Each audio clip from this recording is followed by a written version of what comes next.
And as soon as I open the door, there comes a time in almost every man's life where they participate in simp activity. You get erect over a girl, fall in love, or what you think is love, then you do stupid stuff. But wait, there's more. The same thing goes for my female viewers out there towards the men you fall in love with. But we're gonna focus on the fellas right now. Some live and learn, the people that were betas and now alphas, and some don't. The betas that are still betas to this day because they don't want to change. Believe it or not, in the times we live in now, there's a lot of people out there that don't have a clear understanding of what a simp really is and just be throwing the word out there all incorrectly just for the hype. I think this is just a toxic thing, but if you show even the slightest bit of chivalry, simp! I just want to point out there's nothing wrong with chivalry, but if you go overboard, fellas, if you know, you know. Now understand, I'm a nice guy at heart, but don't get it twisted, screwed, and tightened. There's two sides of me, the WAP igniter and the gentle warrior. These two sides developed because I've had a lot of alpha moments, big dog status, and a lot of simp moments, poodle status. But the alpha moments came from living and learning from the beta moments. And over time, I started to master the art of the alpha, aka the masculine frame. So that's why I'm gonna tell y'all about probably one of the most embarrassing simp moments I've ever had. I might even make a series on it, I don't know. To start off, I remember back at the start of sophomore year of college, I met this one scrumptious shorty, we're gonna call her, let's just throw a name up. Taija. Yeah, that's a good name. Man, this girl was fine as apple wine. Hey, she wasn't the ripest apple in the tree, but I definitely picked her. See, I really liked ED, past tense, this shorty, ever since the day I met her, and she never knew that until the day we stopped talking a year later. And I ain't afraid to say it, I kept it low key, but the whole time I knew her, I turned off my alpha energy and simped for her. I don't know why. That was the worst mistake I made that year, because I'm not supposed to be out here simping for girls. I'm supposed to be out here looking for the cat. I'm a coochie scout. I'm just playing. I'm supposed to be out here focusing on myself. But alas, in the past,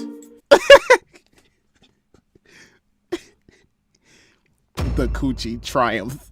It got so bad to the point where whenever we'd have conversations, in my mind, I'd be like, why are you still talking and not in our living room with our two kids watching anime? And that ain't even a cherry on top, because whenever we'd hang out and chill, I'd be throwing subliminal hints at her through my body language, basically screaming, hey, I like you. Now, you know that's some simp energy when you're struggling to tell a girl how you feel when you should have been straightforward with her. Like, this ain't high school, nigga. A woman wants a man that knows what he wants and ain't a coward about it.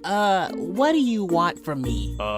Get that bread, get that head, then leave. Peace out. Now, this one is probably one simp level below buying OnlyFans, but it is what it is. Whenever I'd see her, I'd get way too excited, drop everything I'd be doing, and go talk to her, even if it was just a hey. Now that is simping on a different level and will not be tolerated now. Like, is you that thirsty, my nigga? Somebody get this man some agua. We got Aquafina and Fiji. Ugh. Where's Toonsies when you need them? I'm so glad I'm not like that anymore. I think I need to make a story on my alpha moments ASAP. Now, let me tell y'all about the moment that made me never simp again. So it was this one day I'm sitting in a Chick-fil-A line in the main building of our college, about hungry a little bit. I order my food, wait like 10 minutes to get my delicacies in my drink, put the straw on my tongue like it's a toothpick, then I skedaddle. I pull up to the exit right beside the game room, and keep in mind, the game room walls are see-through glass. So as people play games, you can see everybody outside walking to and fro wherever they decide to go.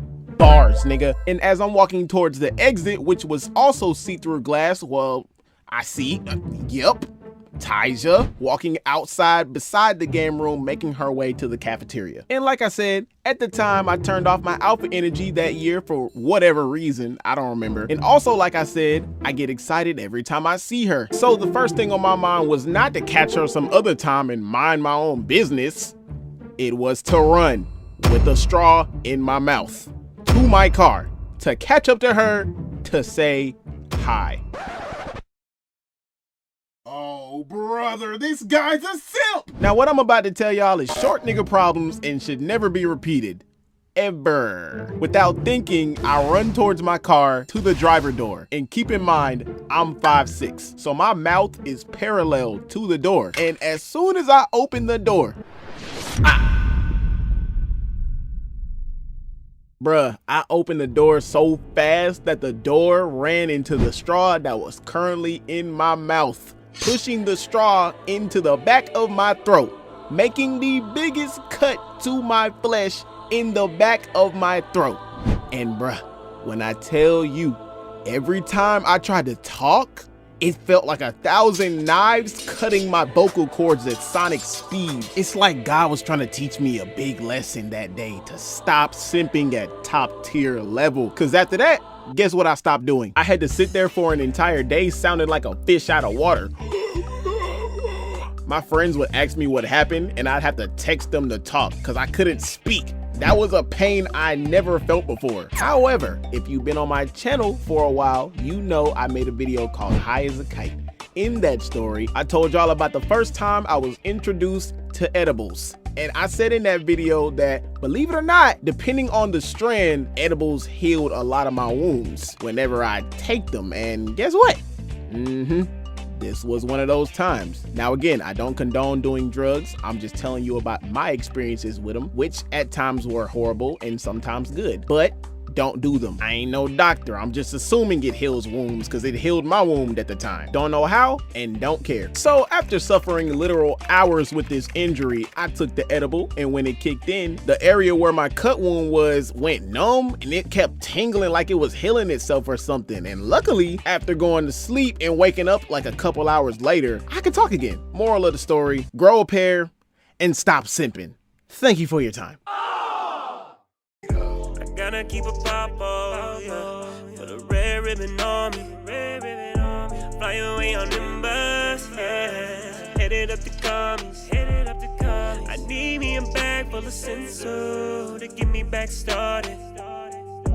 You don't even know what I've been through. This train is hyperbolic. I ain't had a session in a minute, but I'm back. Let me finish. I'ma throw on the shade. Get a sign with the pivot. I can't throw it away. Yeah, you know I'm mellow in it. Rock a house like a game. Matter of fact, I'm about to head to the lookout. I know niggas plotting, so I'm always on the lookout. Keep a Bible, cause your roll might be right. It's covered in gold, tight draw. It'll take me to the clouds. I gotta keep a Bible, yeah.